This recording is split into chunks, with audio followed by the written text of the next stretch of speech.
Swayam Prabha. Digital India. Educated India.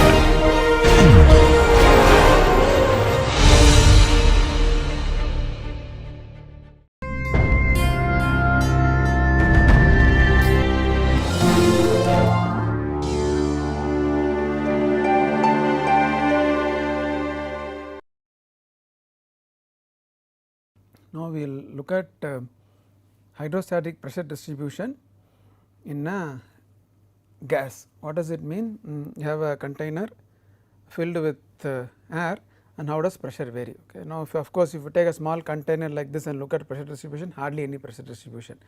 So, unless it is a very long column or the height is large, there will not be any difference in pressure. So, the example which you are going to take is at ground level we have atmospheric pressure, and then let us say you are going up the hill, what is the variation in pressure, how does the pressure and change, and what is the practical significance of that, a very nice example, a practical example as well. Okay, let us start, we will derive the equation and see an application, numerical application. Okay. For a gas at rest,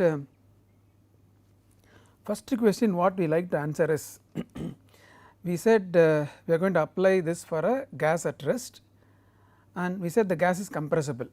First question arises whether the equation which we derived, the balance of pressure and gravity force, is it applicable for a compressible gas. First question is that we should make sure that the equation applicable for a gas for a compressible fluid. Remember we said the Navier-Stokes equation what we derived is for incompressible fluid only, that is not for a compressible fluid, but now we are going to apply of course for a under static condition. And so, first we should check whether the hydrostatic equation, balance of pressure and gravity, is it applicable for a gas at rest. Okay.